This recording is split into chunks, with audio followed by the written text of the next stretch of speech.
Hello, and welcome to another episode of The Heart-Centered Therapist. I'm Sindee Gozansky, and I am really honored to bring you a guest today. Her name is Tawanna Woolfolk. She's an MSW and an LCSW, and I promise you, my listener friend, this is going to be a great episode. It's a little different than we usually do. We're going to bring you something that will inspire you at your heart and soul level, whether you're a human being, which I know you all are, and also somebody who's been through hardship, a therapist, anybody on their own journey of healing. So this is for everyone, with special thanks to Tawanna. Yeah. So let me introduce you because she has a pretty stellar bio. With 20 years of clinical experience specializing in complex trauma treatment, Tawanna Woolfolk is a licensed clinical social worker with an MSW from Smith College School of Social Work.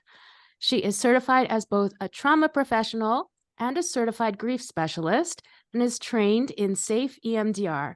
She is in private practice at Sacred Ground Institute, LLC, where she's also the director and CEO. Tawanna grew up in the foster care system after her biological mother terminated her parental rights to her at age of 5.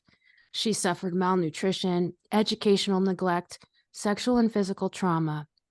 Tawanna always intuitively knew who the right people were to steward her toward resiliency. She lives with her life partner and has committed her life to planting mustard seeds of hope and faith. Welcome, my friends. Oh, my friend, thank you. Thank you, Sydney. Oh my goodness. Did I tell you that it's been on my bucket list to share space with you and journey on your podcast? I'm So so grateful. Yeah. I'm trying to hold back tears because it's just an honor and a joy to be here today with you. Yeah. Yeah. Thank you. And we're going to start off differently because there's so much that's happened in your life within the past week. And Yeah. Tawanna just dropped her mom off at the airport yesterday. And that may not seem like a big deal, but it was huge. And she Mhm. is going to tell you why it was such a big deal, because Yes, this thank you. goes way, way back. Yes. Yeah. Um, Thank you. Yeah. So I dropped off my birth mom, Liz, yesterday to the airport. She came and traveled from Texas to visit me and my partner, fiance, who said yes to me on August 19th. I proposed to her. Woo, Thank congratulations. you. So she came to visit. She came in last Wednesday, and it was quite monumental. I celebrated my partner's birthday the day before she flew in on the 20th. And then from the 20th on, it's just been nothing but reunification, um, deep wells and pockets of grief and anguish, bittersweet highs and lows, more sweet than butter.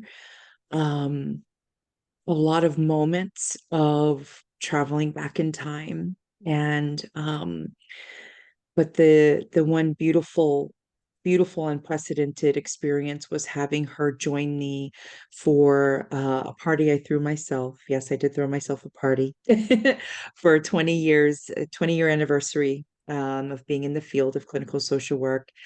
20 years was in August. I threw myself a 20th anniversary gala this past Mhm. Saturday, the 23rd.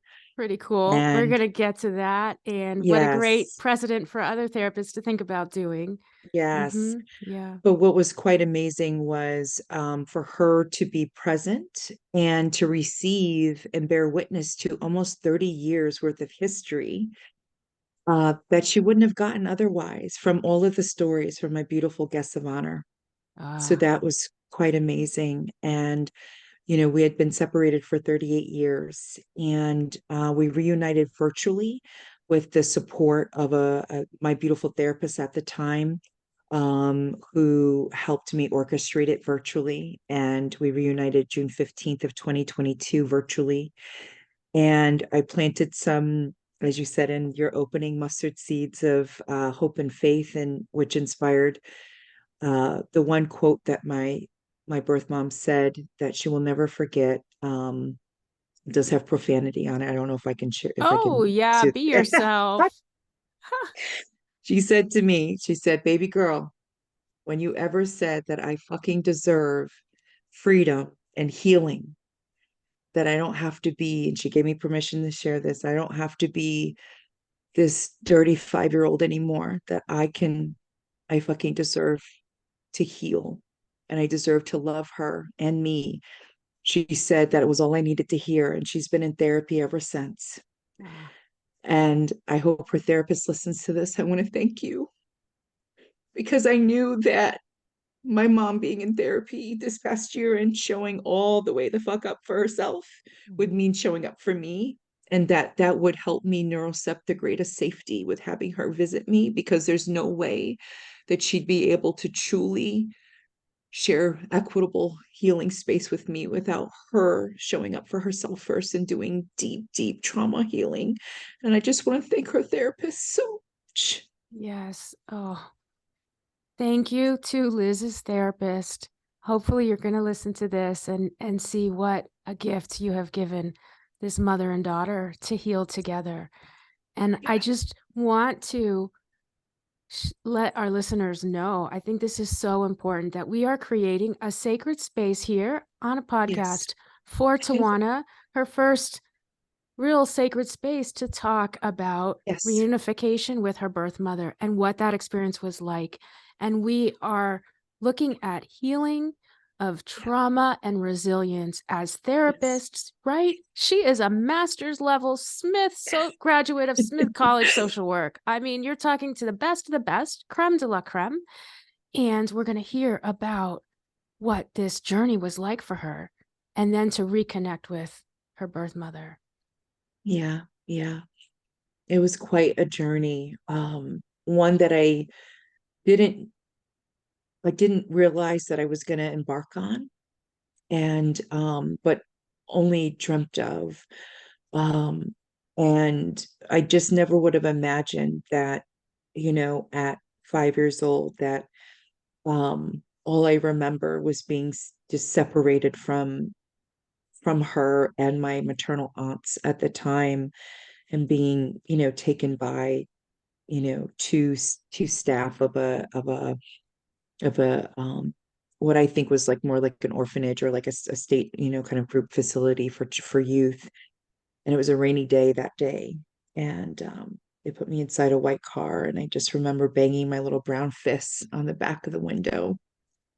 And I remember being really upset at the moon, because the moon and I had a really deep relationship. I didn't know about spirituality right at 5 years old, but I do know that I used to make escape plans with the moon, because it would shine right into my bay window.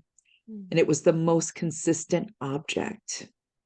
It was always there for me, and I could always find it. And I would always have conversations with it. And it never left my side. Even to this day, I have a really unique spiritual connection with the moon.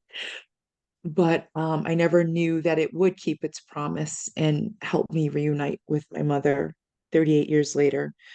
But it was quite an adventure of going through the foster care system, and starting school. I started kindergarten at the age of 8. Oh, wow. And unfortunately, and this still may be true now, but I really wish that therapy for both the adoptive family and youth was more promoted, that neuropsych testing was more promoted. I'm someone on the spectrum, and I suffer tenderly with learning disabilities, and but proud of my neurodivergence. But it went unnoticed and invisible for too long. And I just, there was a lot that was missed, unfortunately, but that's what I get to correct currently, and what I want to give back, as a therapist that is really trying to decolonize these healthcare and healing spaces and make them more equitable and safe, to give what I didn't have. Mm. And So and necessary. Who better yeah, to do this work than you, right? And that yeah, yes, ma'am. decolonization is so important, especially for others that Yeah, experience trauma and micro traumas and macro yes, traumas at every level. yes, yes. And none of us, no matter what race, what gender, religion, all of us, none of us are immune. None of us Mm-hmm. are immune. Mm-hmm. And actually, digressing a little bit, but one of the best conversations I've had over the past few weeks was with some of my beautiful white clients who said to me, we would have never imagined that that another mama in our lifetime would be you, that you'd Ah, be Mama T, and that you would be talking so openly about our racial identity and wow. our right. Yeah. Yeah. I mean, I can't make it up. I can't make it up. And how nourishing it's been for them to own and consent and belong to trauma that no one called the thing for them until they met me. Right. Mm-hmm. But this is what happens. This is what happens when, the spaces aren't quite equitable and Right. they're held rigidly and, but Mm-hmm. neither here nor there. But nonetheless, I really took what were the bittersweet moments of my journeying through life and early foster care experience. I got adopted at the age of 12 by a dear foster family that also was a very tender and challenging experience, and suffered trauma in that family as well. Mm. And that led me to really intuitively trust falling into my knowing of who were the folks that were safe for me. And that started first with Viktor Frankl. So that was just in the pages of his book, Man's Search for Meaning. He was the first one. And that was thanks to my third grade teacher, Miss Coleman. Rest in peace. Oh. She, I don't know. I don't know if she knew what she was doing to me in third grade, but she was speaking to my soul, and her excitement and enthusiasm about our potential to grow and learn and to feed our brains with an abundance of knowledge. I knew that I was going to carry that with me into whatever I was going to do in life. And that's often what you'll hear from my clients is my excitement and enthusiasm about healing, whether it's 6 a.m. in the morning or my 6 a.m. or 7 a.m. Right. sessions Oh, during I the week love or it. weekends, right? They're Mhm. like, what, who are you? And where?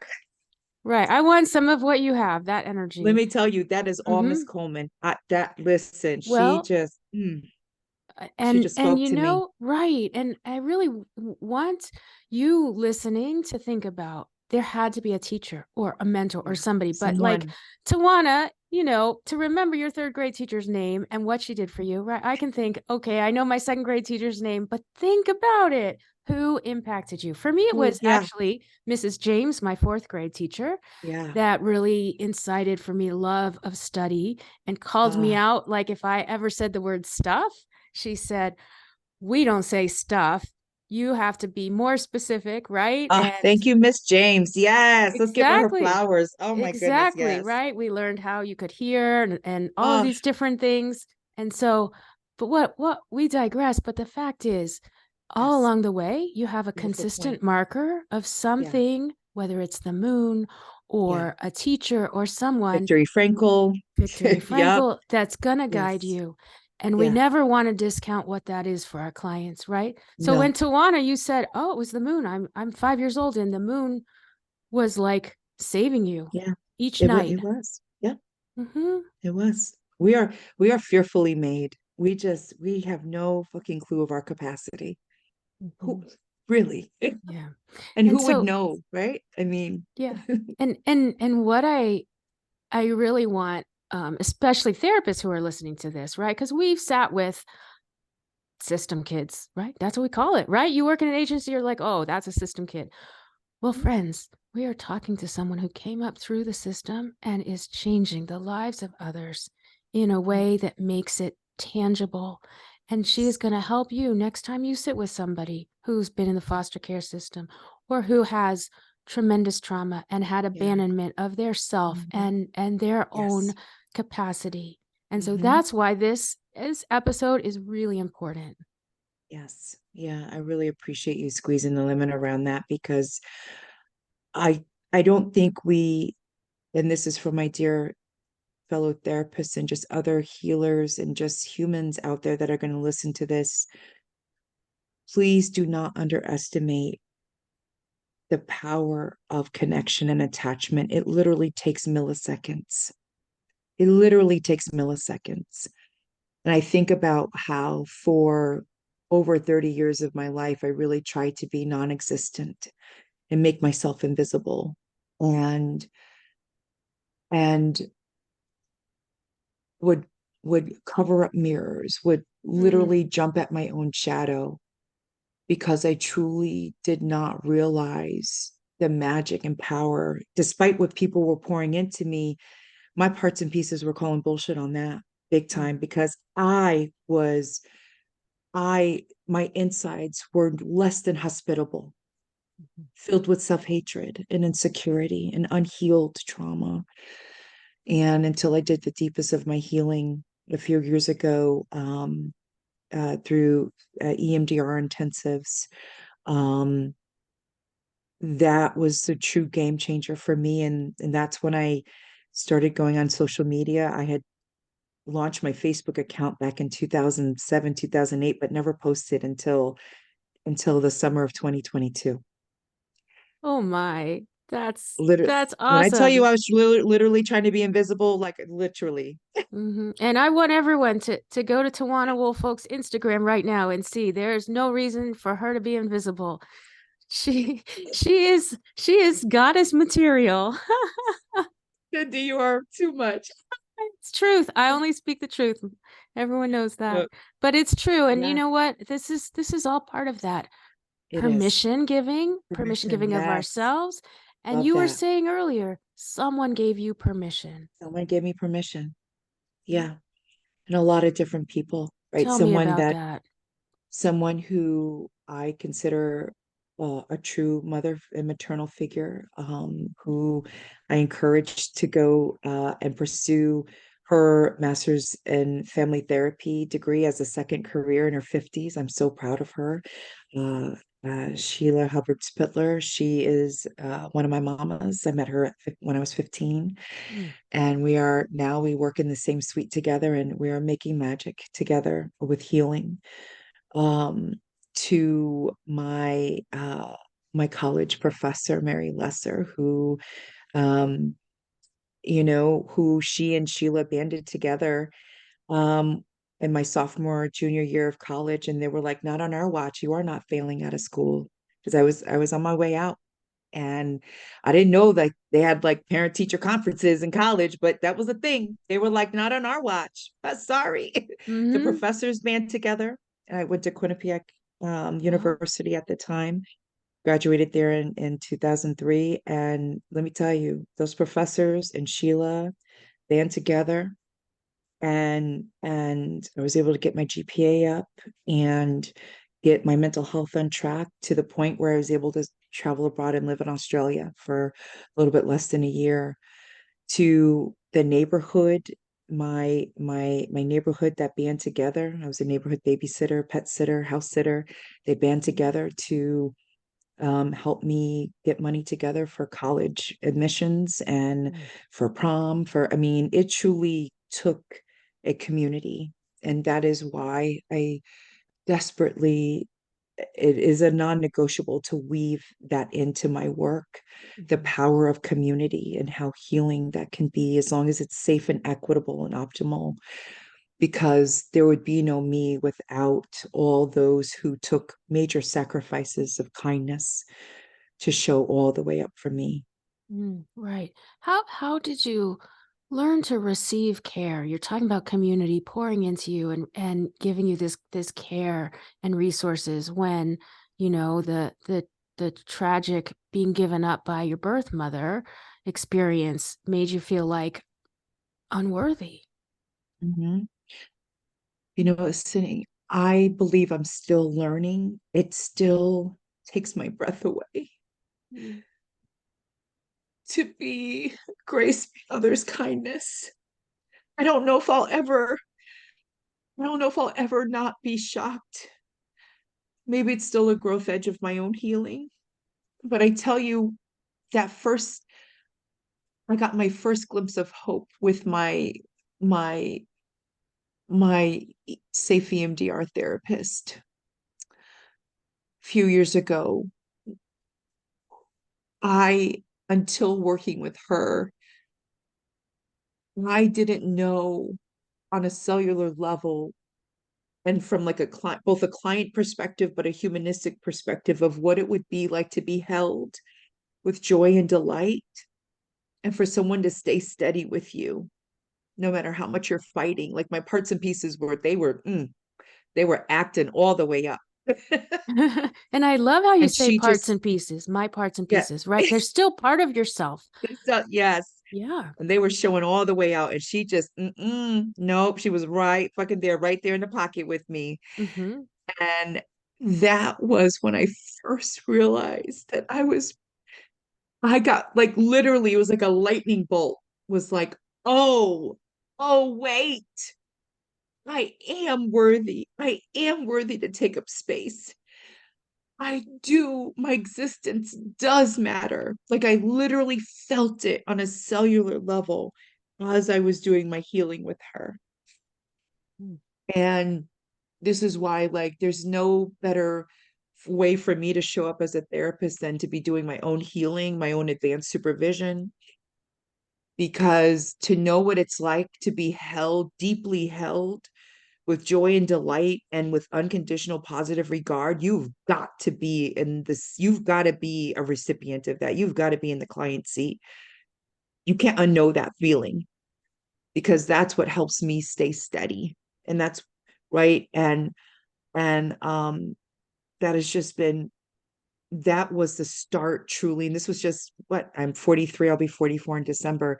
So this was just a few years ago that Mm-hmm. I finally I finally started to realize like how to receive and that I'm even worthy to receive without fawning and appeasing, right? Because like people would give and then I would like try to level up and like because I didn't feel worthy, so I would like overperform and like double give. And Mm-hmm. now there is none of that. Now there is just really being in true abundance and gratitude. And I get to receive and I get to give.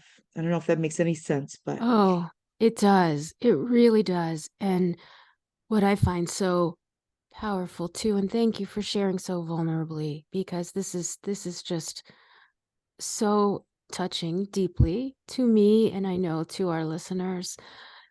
What I find so powerful is that your healing came about because your therapist took the risk of being so oh, deeply she took big risks. big Yes. risks, right? And this is what our therapist listeners need to know. Like, if you want to really help your clients heal, you've got to get out of your own way, and it's not about you, and you take whatever risk it is to I mean, help she your just showed all the clients. way up. She was You so show real, up, so and authentic. Yeah. that's right. You take a She went guess. off script when she needed to go off script. She Uh-huh. just did that. Mm, Yeah, it's really finding that way to take that guess about what your client is experiencing and then yes. go way deeper and Yes. help them embody it, Yeah. because you described this embodied healing Yes. that I think is rare, and it is a process because It is. you probably wake up and you're like, "What? Whoa, is this me?" No, you're right. And I just want to thank you for this space is being co-created by you and I'm trust falling into you and the culture you've created. And so I'm also generously assuming that your listeners are also by default helping to create a safe space. So I'm truly going out on faith here. I Mhm. just want to thank you and your dear listeners. Yes. Oh, thank you so much. That's very important to me, that we're also reaching therapists that want to stay being therapists. And I see Yes. that, and I love that about you, Tawanna, that here you are, you nurtured your other friends to become a therapist, and you work in the same space, in the same building, and you're all about still being a therapist because we have so many people out there who need us to help them heal. And this Yeah. goes back to your birth Yeah. mother and her Yeah. finding a therapist that helped her heal.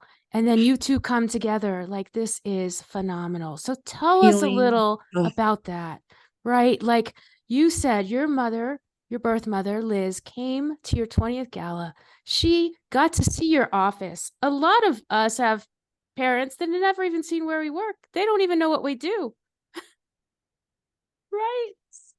and to quote, I love that. To quote my mother, she said, Nugget, I have a whole therapist. My daughter is a whole therapist.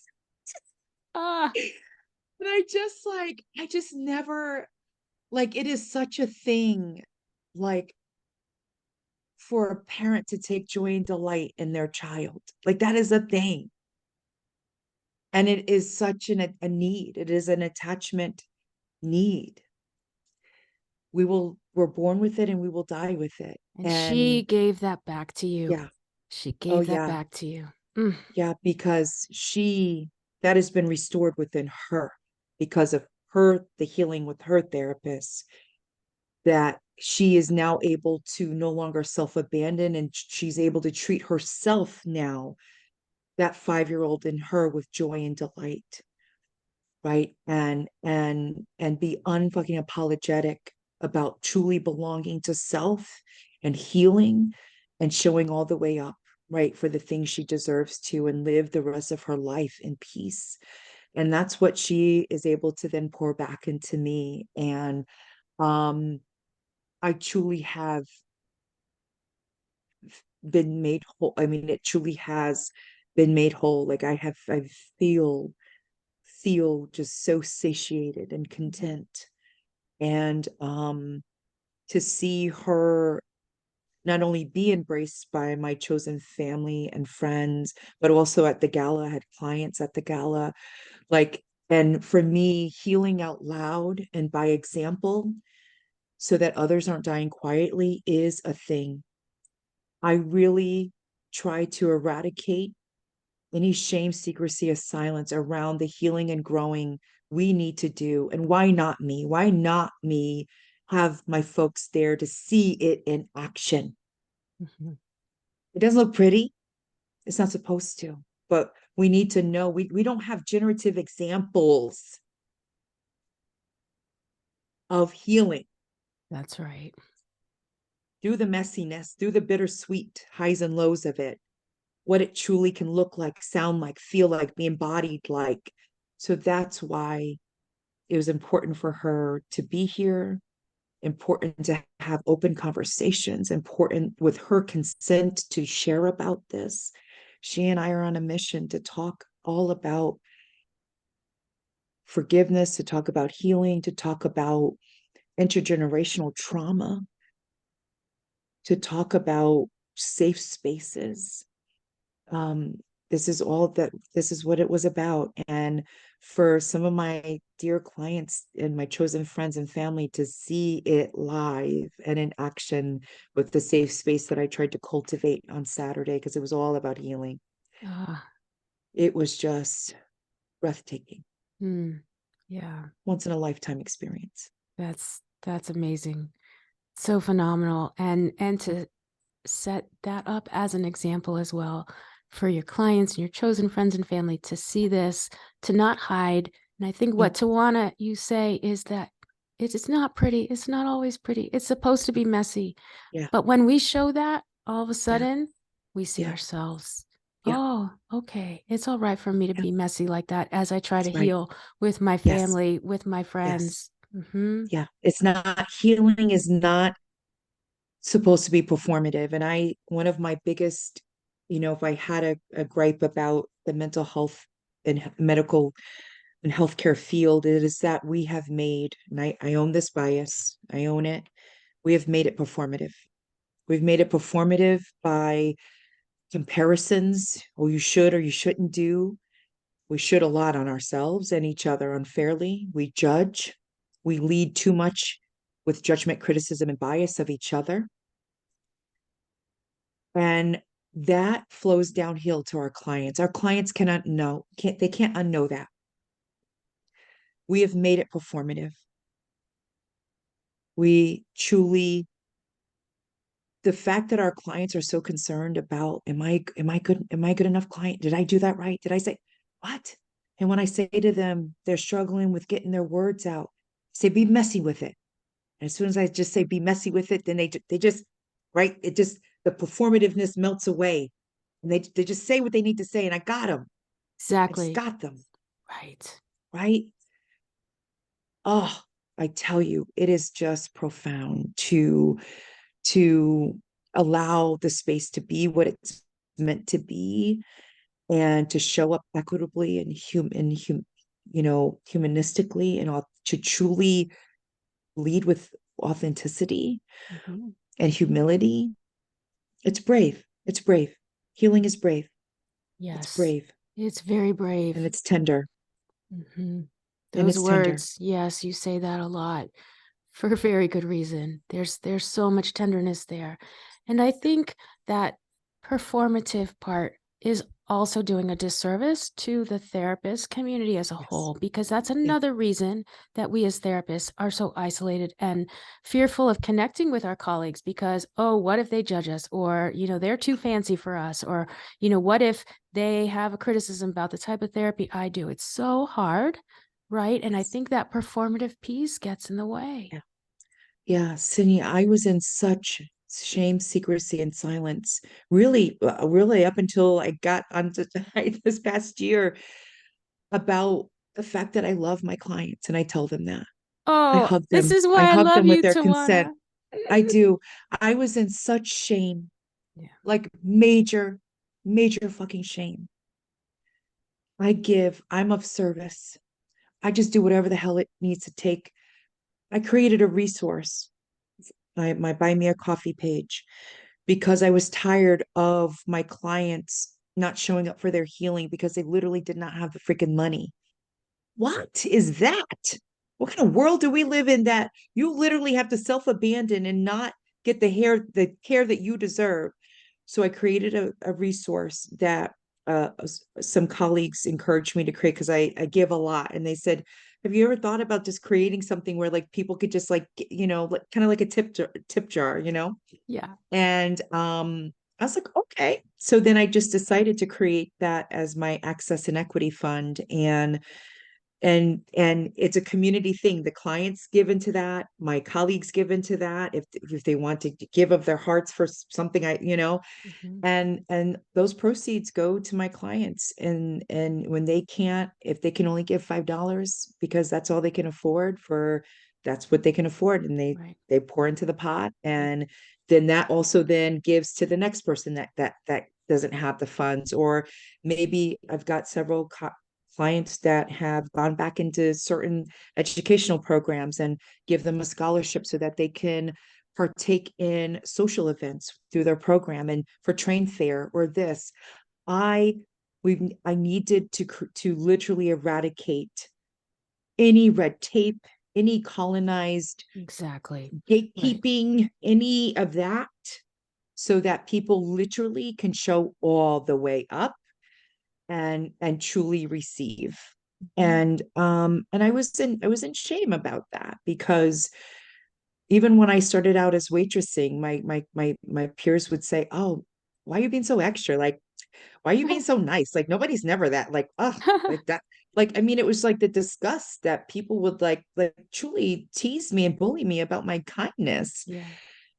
Like, And how they could that be literally, real? How how could could that that be be real? real? Like the suspicion. And I realized that what's sad about that is we live in a society where kindness, leading with kindness and being of service is not the status quo. And that if you are doing that, that is suspicious. There's a secondary gain, there's an agenda, and people just don't know that kindness saved my damn life. And I Yeah. get to. I would not be here with you and your listeners if folks literally did not take a risk on me. They didn't take a risk on me and say, "Hey, make sure you give me my return on my invest." Like there was no they just did because they could. Does Yeah. that make sense? And Oh, it does. Kindness saved your life, right? And that's what you're saying, that we never know. You never know. And you you and I never both know. have a spiritual underpinning. We never know when Yeah, being kind and one small act of kindness is going to save somebody's life, right? Or make them not do something to, hurt themselves or yeah, put themselves in danger or hurt their kids or whatever, yeah, right? yeah. And here's the thing, going back to the buy me a coffee page, where a lot of people think that's for you. It's not for you. This is Oh no. decolonizing so Yeah, that access is available for your clients, yeah, for them to experience access to other resources, whether it's yeah, a scholarship, an Uber yeah, to the appointment, yeah. or, something Whatever it simple is, as whatever that. a book, whatever Mm-hmm. it is, an Mm-hmm. art class, whatever it is that is going to complement their healing and help them show all the way up. Mm-hmm. Right. Yeah, yeah. And so I think it's so important when we go back to what you said, and I've said it every other podcast. I probably say, "Oh, you too." I say it's so important to love your clients, and yet that's almost like, right? It's like what, It- considered not okay. And when I'm teaching my Still trying to figure it out master's after level 20 years. students, yeah, right, still trying to figure it out, because the profession, maybe they want us to have um so many barriers between us and the clients, but you know what? Yeah, You're not going to heal them if those barriers and obstacles are there. yeah, And so you yeah. got to love the clients on your terms. And only you can decide what that is. Are you going to be able to embody so deeply, like Tawanna's therapist did with her? Maybe. Amazing if you can. Or maybe you do it in your own way and it's different. You do it your own way. You get to belong to that. Mm-hmm. Yeah. Absolutely. And I think about actually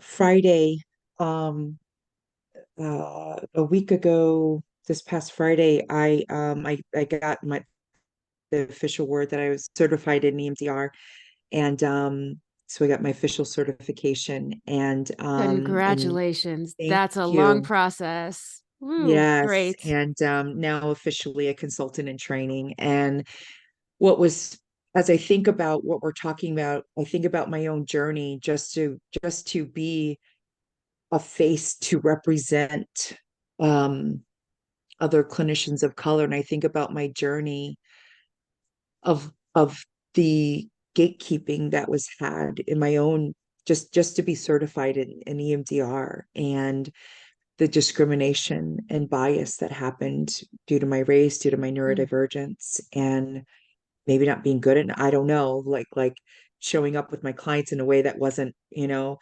and it took a few failed attempts, but and getting in a few failed attempts at showing at being part of unsafe certification spaces. But there were some beautiful people that, again, like other folks in my life, that just showed all the way up, took a risk, and saw the value of a me being a part of these spaces and helping to train and consult and to create diversity and equity and to speak on these really important things. And so I just wanted to give nod to that with Mm-hmm. on that angle as well. Like, as we're talking about our clients, but also the parallel process that we therapists also have to journey through. Does that make sense, my It dear? does, absolutely, because there are biases and prejudices that we Yeah, experience, yeah, and you just gave a great example, and somehow you were able to yes, finally find a way to fit in yeah, with a certain group and get your certification. yeah.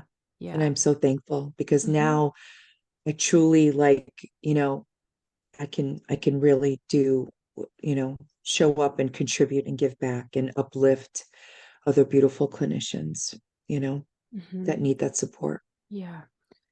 You have so many amazing quotes out there in your different platforms, and one thing you say as you talk about supporting other people is, I like to call myself a doula for the soul. Yes, ma'am. Ah, just elaborate a bit on that one, Tawana. Yes, yes, ma'am.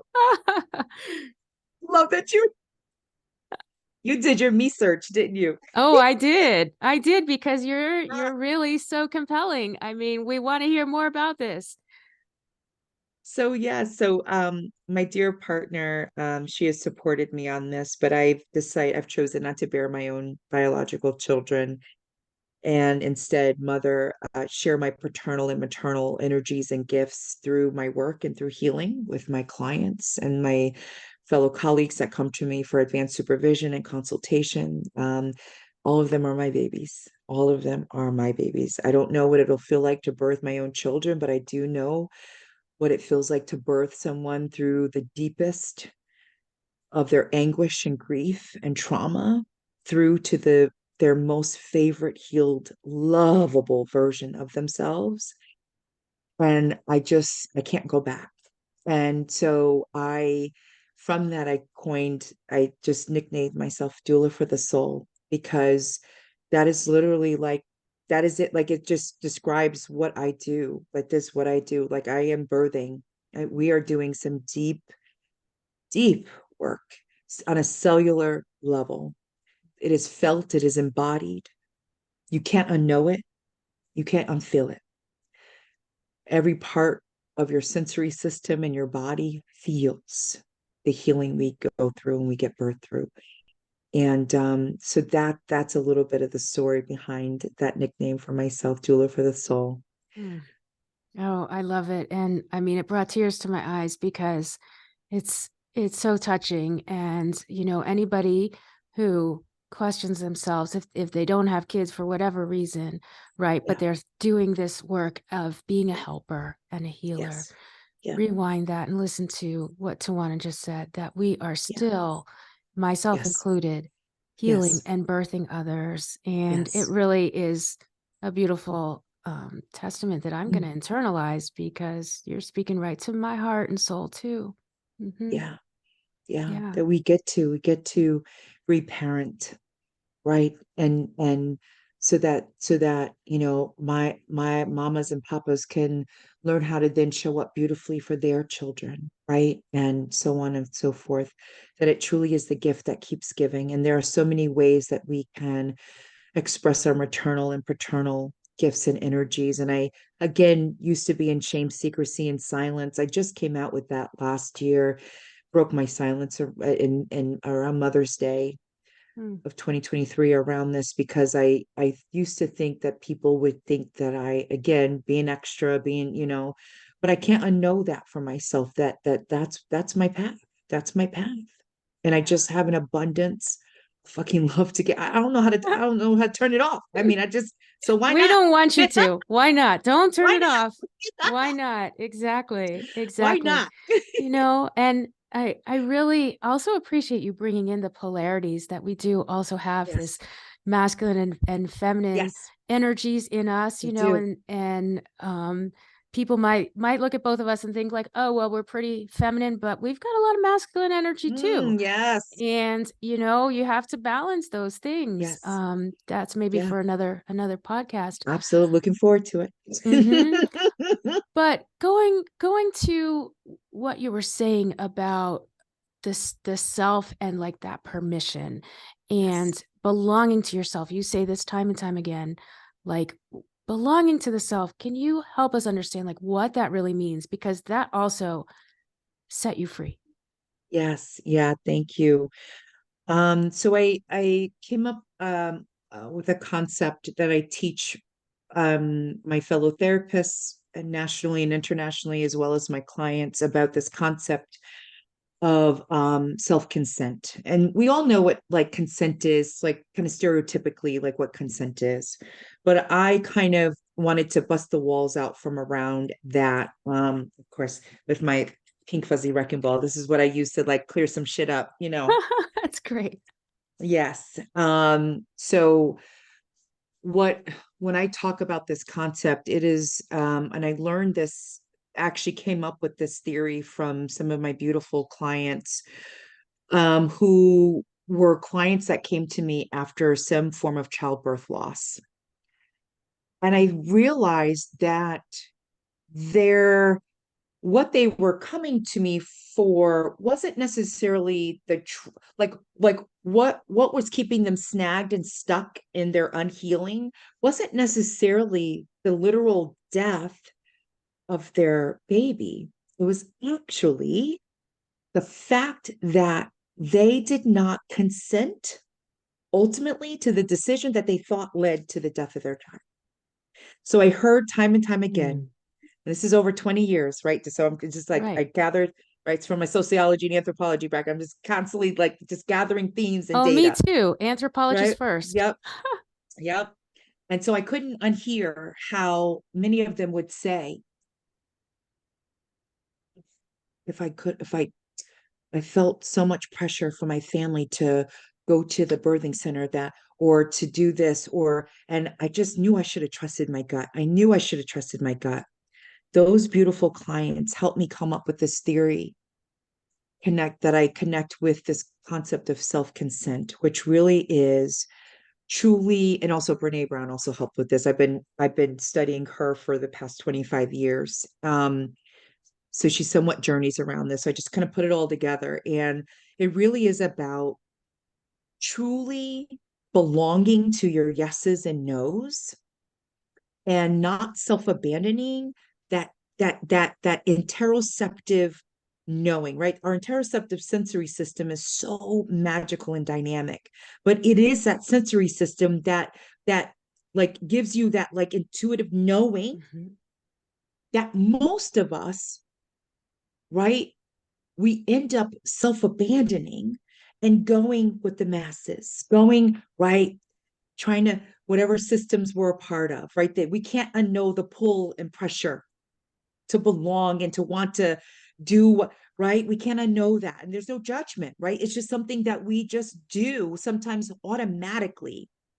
But I started then applying that to my clinical work and helping folks really heal and level up with their discernment abilities and capabilities and truly belonging and standing their sacred ground around what they wanted to do and how they wanted to show up in their lives. And so an example of this, like just kind of like a tangible example, is I have a dear client who she actually unfortunately had lost twins actually in utero and got pregnant again quickly after, but struggled with the partner and was like, he won't come. I keep telling him he's got to come to these appointments with right. So I told her, I said, this might feel like a small car crash in your bones, but I got to tell you something. You open for this? So I took out my pink fuzzy wrecking ball. I said, just need to clear some stuff up with you. I said, he doesn't belong. He doesn't, even though society and your family is saying he's the father, he doesn't belong. He hasn't consented to that title. He hasn't consented to that baby that's growing in your womb. Mm-hmm. She's like, I said, you work in the human services field. What is it like to work with somebody that's mandated? What's that like? Mm-hmm. Well, they feel like they feel pressured. They feel like they have no say. I said, that's what it's like when you don't consent to something and you show up to it anyway. And she was like, oh my fucking goodness. She said, that's why it's like pulling teeth. I said, yes. He has not fully consented to you. He hasn't fully consented to the title and meaning and purpose of what it means to be a father. He hasn't consented to, yes, just because, y'all made this baby together, doesn't mean he really consented to that and consented to like you know, Yeah. and it was like light bulb for her. And then she totally shifted how she showed up around him. And she made everything what I taught her was to make everything invitational. And slowly but surely, Amazing. Yeah. right? Because he owned that power and he got to really be discerning on what, right? And then Mm-hmm. lo and behold, he is Wow. showing all the way up.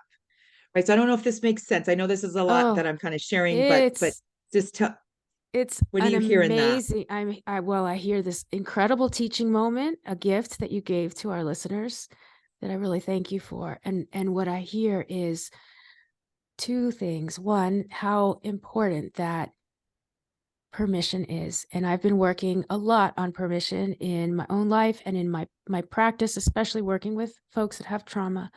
And also, I mentioned to you that I'm even helping right now care for my Yes. mother that Yes. has some needs and healthcare needs. Yes. And I'm learning that I have to also be Yes. invitational and ask her permission instead of just doing because I'm so scared Yes. she's going to fall or be unsafe. Exactly. And you know That's what? right. She deserves permission and her own consent. He And absolutely so does. that's one thing, is that when we can invite and give permission, It's game that is changing. so healing. It's game changing. And then the other thing, Tawanna, is how incredible that you had your consent taken away. You had your self-consent taken Yes. away through the Yep. trauma and the Yep. abuse. And this is what our other clients who have also experienced hardship have. They don't have any idea what I could have consent. It's foreign. It's And absolutely foreign. it's foreign. And you were able to come to this. And that's part of integrating all your parts and pieces now. Yes, you got it. You Mm-hmm. got it. Yes. It is everything. It is everything, right? Truly asking the self, what do I prefer? Mm-hmm. Yeah. What do I prefer? Right? Yeah. What do I prefer? I coach a lot of therapists across the world. I feel so humbled to say that, but I feel so like I'm geeking out because I'm like, oh my God, I like I just love being able to show all the way the fuck up for my colleagues That's right. and the looks on their faces when I'm like, when I ask them like, are you consenting to what your current schedule is? Because a lot of them are struggling with like trying to find balance and like, right. And they're like, well, I mean, the only way I'm going to get like, so if I do this or right. And, and I'll show them my schedule. And I'll say, well, what's the data you see? Well, you work a lot. And what else do you see? Well, there seems to be some balance here. There you like you really right. And they know, and they're like, oh, wait a minute. You don't work any nights? I don't see any nights. No. Mm-hmm. Right. Right. And I'm talking to them about like truly them belonging to themselves and being unfucking apologetic about really what does their nervous system require to truly cultivate a life and a lifestyle and relationships that fits like a glove on their nervous system. So I truly take a polyvagal approach when Love I it. work with my fellow colleagues on helping them create a practice, a schedule, a whatever, a shift, a flex and pivot it that they want. It's got to fit like a glove, because if not, your parts and pieces are going to call bullshit and you're going to have some trouble. That's right. That's right. Forget So about if you're anybody else calling bullshit. Your own parts and pieces are going to call bullshit. They're like, what you doing? Does that make and sense? it does. And Tawanna is telling us we have to listen to that, right? We Because have we will to. try to quiet them down or ignore them, We but will. they're gonna keep calling you They're going to out. find a way. They're going to find Mhm. a way. Yeah. And And every so, moment of right, self-abandonment, it gets louder and louder. the You can't unhear it. self-abandonment. Yeah. So if you're learning polyvagal or using that with your clients, remember it's for your self-care. Oh, please. Yes. 100%. Yeah. So Tawanna, you said when your mom came to the gala, your birth mom, and she said, I have a whole therapist. I just can't believe this. Just tell us a little as we're kind of like coming Yes. to a close here, because this is just your sacred space of sharing with our listeners what Yeah. reunification is like after 38 years with your birth mother. Yeah. Both of you had severe trauma in your lives, Yes. Yes. and you come together with this healing. What was it like? Yeah. Like bring us into the picture. Like, what was something like fun or sweet or nice that happened? Well, really, it truly overall was sweet and nice, but I will be to give some peek into this. Yeah. What really gave us the protective factors we needed and the resiliency we needed was how open both of us were and consenting both of us were, and belonging to our own healing and our own truths. She said to me, baby girl, my truth is messy, but I belong to it. I don't expect you to understand it, but I don't want to keep nothing from you. And, me then trust falling into that. And so I had to have some tender conversations with her that I chose to wait until we were in person. And seeing her openness, seeing some of it hit like a car crash in her bones, but then her thanking me for my honesty, and again trust falling into her and allowing us to journey through repair, and me being able to say, I don't want a relationship with such and such, and can you, how do you feel about that? Or I would love to, or this happened with such and such. You didn't know this, but I'm open to repair and right. And her being a big part of that. Right. Um, and it was, I mean, talk about a 5 days worth of corrective emotional moments and periods of attunement, right? Of attunement, co-regulation, of her standing up for me, protecting me, learning what's too much, what's right, like, and just being able to have open, honest, tender conversations. Yeah. It is everything. Yeah. And also seeing and letting her know, hey, you don't have to be performative. Like, you can, right? Like, you don't have to do this to fit in. You don't have, right? You don't need, that's not part of the admissions ticket into my circle. Yeah.